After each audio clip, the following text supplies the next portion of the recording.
बिस्मिल्लाहिर्रहमानिर्रहीम। अस्सलाम वालेकुम नाज़रीन, आप सुन रहे हैं Saman Bukhari official YouTube channel. Ukraine के सदारती तर्जुमान के मुताबिक रूस के हमलों में वेनेसिया एयरपोर्ट मुकम्मल तबाह हो गया है। गैर मुल्की मीडिया के मुताबिक यूक्रेन के दारुल हुकूमत कैफ के करीबी इलाके अर्पन में रूसी अफवाज की शेलिंग 3 शहरी हलाक हो गए और एक पुल भी तबाह हुआ। मीडिया रिपोर्ट्स के मुताबिक रूसी अफवाज की पेशकदमी रोकने के लिए यूक्रेन आर्मी ने अर्पन और बोजा दरियाओं के पुल तबाह कर दिए हैं, जिसके बाइस बड़ी तादाद में शहरियों को अर्पन के इलाके से निकला जारी है। रूसी सदर से तुर्क और फ्रांसीसी सदर ने टेलीफोनिक गुफ्तगू की, जिसमें यूक्रेन में जंग बंदी पर जोर दिया गया है। रूसी सदर ने जवाब दिया कि यूक्रेन की तरफ से लड़ाई बंद करने पर ही यूक्रेन में फौजी ऑपरेशन रुकेगा। किसी भी तरह रूस अपने मकासद हासिल करके रहेगा। जंगज़दा इलाकों से शहरियों का इनखला जारी है और यूक्रेन पर 24 फरवरी के रूसी हमले के बाद से अब तक 10 लाख से ज़ायद पनाहगज़ीन पोलैंड में दाखिल हो चुके हैं। रूसी फ़ौज के हमले की सूरत में मज़ाहमत के लिए यूक्रेन के दारुल हुकूमत कैफ की अहम शाहराहों पर चौकियाँ बना दी गई हैं। रूस की जानिब से यूक्रेन के शहरों खार्किव, चेर्निहिव और मारिउपोल पर हमले जारी हैं, जबकि यूक्रेन के सदर ज़ेलेंस्की पोलैंड की सरहद के करीब मुंतकिल हो गए हैं। ये अफवाहें भी फैलाई जा रही थीं कि पोलैंड के करीब मुंतकिल होने से पहले यूक्रेन के सदर भाग गए हैं, लेकिन ऐसा नहीं है, बल्कि वो पोलैंड की सरहद के करीब मुंतकिल हो गए हैं ताकि वो अपनी जानी नुकसान से अपने आप को बचा सकें। गैर मुल्की मीडिया रिपोर्ट्स के मुताबिक यूक्रेन के सदर ज़ेलेंस्की यूक्रेनी दारुल हुकूमत कैफ से पोलिश बॉर्डर के करीब शहर लोयफ मुंतकिल हो गए हैं। दूसरी जानिब मारिउपोल के गिर्द रूसी अफवाज का घेराव जारी है। शहरियों का इनखला जल्द शुरू होने का इम्कान है। मारिउपोल शहरी कौंसिल का कहना है कि शहरियों का तयशुदा इनखला रूसी शेलिंग की जानिब से ना हो सका। बैनुल-अक़वामी इमदादी इदारे रेड क्रॉस ने भी मारिउपोल से शहरियों के इनखला रुकने की तस्दीक कर दी है। रेड क्रॉस के मुताबिक मारिउपोल में इंसानी मसाइब के तबाहकुन मनाजिर के दरमियान तकरीबन 2 लाख लोगों के इनखला की कोशिश आज दूसरी बार भी रुक गई। इनखला की नाकाम कोशिशें फ़रीक़ैन के दरमियान फ़ाल मुआहदे की अदम मौजूदगी को ज़ाहिर करती हैं। रेड क्रॉस का कहना है कि वो फ़रीक़ैन के दरमियान जंग बंदी मुआहदे या इसके नफाज का ज़ामिन नहीं और ना हो सकता है। शहरियों के महफूज इनखला के लिए फ़रीक़ैन को आपस में इत्तफ़ाक़ करना चाहिए और इनखला के लिए रेड क्रॉस को भी इत्मीनान बख्श सिक्योरिटी ज़मानत दरकार है।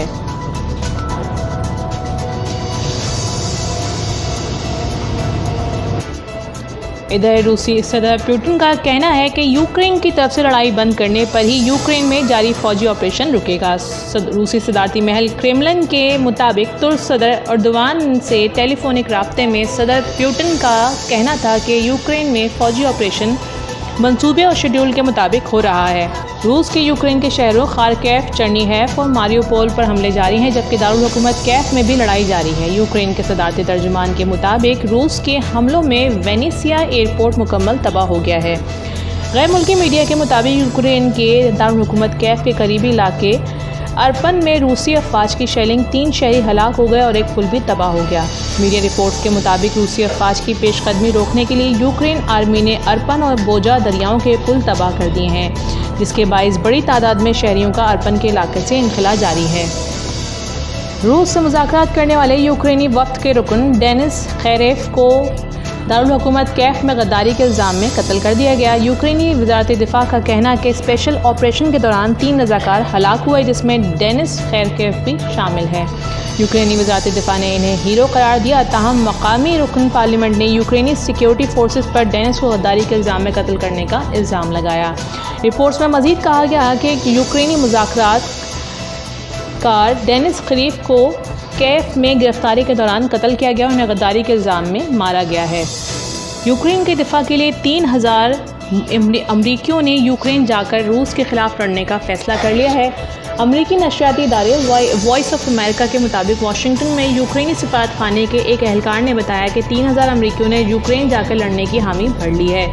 इससे रूस के खिलाफ मुज़ाहमत में यूक्रेन को मदद मिलेगी, जबकि यूक्रेनी सफारत खाने के एहलकार के मुताबिक इसके अलावा दीगर ममालिक से भी रज़ाकार लड़ने के लिए यूक्रेन जा रहे हैं। रिपोर्ट के मुताबिक यूक्रेन में रूस के खिलाफ जाकर लड़ने के ख्वाहिशमंद अफराद में ज़्यादातर साबिक अमरीकी फ़ौजी हैं।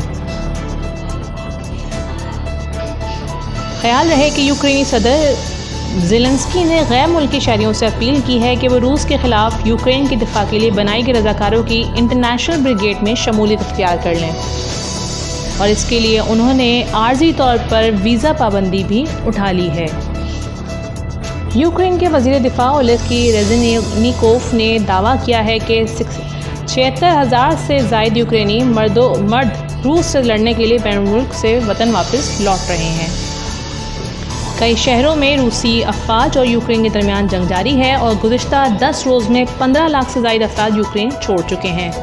یوکرینی دارالحکومت کیف کے قریبی قصبے پر روسی فوج کی بمباری سے 6 افراد ہلاک ہو گئے ہیں۔ غیر ملکی خبر رساں ادارے کے مطابق روسی فوج نے یوکرین کے دارالحکومت کیف کا محاصرہ کر رکھا ہے، جبکہ روس نے یوکرین کے شہر ماریو پول پر دوبارہ حملے بھی شروع کر دیے ہیں۔ روس نے یوکرینی شہریوں کے انخلاء کے لیے محصور شہروں میں جنگ بندی کا اعلان کیا ہے۔ روسی میڈیا کے مطابق روس نے محصور شہریوں کے لیے انسانی ہمدردی کی بنیاد پر یوکرینی شہریوں کی انخلاء کے لیے نئی راہداریاں کھولنے اور جنگ بندی کا اعلان کر دیا ہے۔ روسی وزارت دفاع کا مزید کہنا ہے کہ جنگ بندی مقامی وقت کے مطابق 10 بجے سے لاگو ہوگی، جس میں دارالحکومت کیف کے ساتھ ساتھ خارکیو، ماریو پول اور سومی سے انخلاء کے راستے بنائے گئے ہیں۔ دوسری جانب یوکرینی حکام کی جانب سے ابھی تک اس کی کوئی تصدیق نہیں کی گئی ہے۔ واضح رہے کہ جن شہروں میں جنگ بندی اور نئی راہداریاں کھولنے کا اعلان کیا گیا، تمام شہر اس وقت روسی حملوں کی زد میں ہیں۔ نیوزی لینڈ نے روسی امیر ترین افراد کی کثیر تعداد کے خلاف پابندیوں کی ایک نئی فہرست جاری کر دی ہے۔ ان پابندیوں کا مقصد نیوزی لینڈ کو ایک ایسا ملک بننے سے روکنا ہے جہاں امیر طبقہ دیگر مغربی ممالک کی عائد کردہ پابندیوں سے بچنے کے لیے رہائش اختیار کر سکے گا۔ وزیر اعظم جسنڈا آرڈرن نے کہا کہ نئے قوانین 100 روسی اولیگارک پر سفری پابندی عائد کریں گے اور روس میں رجسٹرڈ پرآسائش کشتیوں، بحری جہازوں اور طیاروں کو نیوزی لینڈ کی فضائی یا سمندری حدود میں داخل ہونے سے روکیں گے۔ یوکرین پر روس کے حملے کے بعد مغربی ممالک نے روسی بینکوں اور ایسے اہم روسی شہریوں پر پابندی لگا دی ہے جنہیں مغربی ذرائع ابلاغ میں صدر پوٹن کے قریبی رفقا کہا جاتا ہے۔ روس کے یوکرین پہ حملے اور اس کے نتیجے میں پیدا ہونے والے عالمی بحران نے روسی اولیگارک یعنی کہ سیاسی اثر و رسوخ رکھنے والے امرا اور کاروباری شخصیات کو ایک بار پھر خبروں کا موضوع بنا دیا ہے۔ روس کے یوکرین پر حملے کو آج 12 دن ہو چکے ہیں اور ابھی بھی یہ لڑائی جاری ہے۔ روسی صدر پوٹن کا مزید کہنا ہے کہ یوکرین کے ہتھیار ڈالنے تک جنگ جاری رہے گی۔ دوسری جانب یوکرین نے عالمی عدالت انصاف سے درخواست کی ہے کہ وہ روس کو جنگ سے روکنے کے لیے ہنگامی بنیادوں پر فیصلہ کریں۔ روس کی یوکرین پر حملے کے بعد شہریوں نے صدر پوٹن اور جنگ کے خلاف مظاہرے شروع کر دیے تھے، جن کا دائرہ درجنوں شہریوں تک پھیل گیا ہے۔ غیر ملکی خبر رساں ایجنسی کے مطابق صدر پوٹن کی جانب سے یوکرین پر حملے کے بعد ملک کے مختلف شہروں میں شروع ہونے والے احتجاجی مظاہروں کا سلسلہ 39 شہروں میں شدت اختیار کرتا جا رہا ہے، جبکہ حکومت کی جانب سے مظاہرین کو منتشر کرنے کے لیے پرتشدد کارروائیوں میں بھی تیزی آ گئی ہے۔ سوشل میڈیا پر اپوزیشن اور بلاگرز کی جانب سے پوسٹ کی گئی ہیں ویڈیوز میں دیکھا جا سکتا ہے کہ ہزاروں مظاہرین جنگ نہیں چاہتے اور تمہیں شرم آنی چاہیے کہ نعرے لگا رہے ہیں۔ ناظرین، آپ سے گزارش ہے کہ اگر آپ نے میرے چینل کو سبسکرائب نہیں کیا ہے تو اس کو سبسکرائب کر لیں، بیل آئیکن کے بٹن کو پریس کر لیں اور ویڈیو پسند آتی ہے تو اس کو لائک کریں، شیئر کریں اور کمنٹ باکس میں اپنی رائے کا اظہار ضرور کیجیے گا۔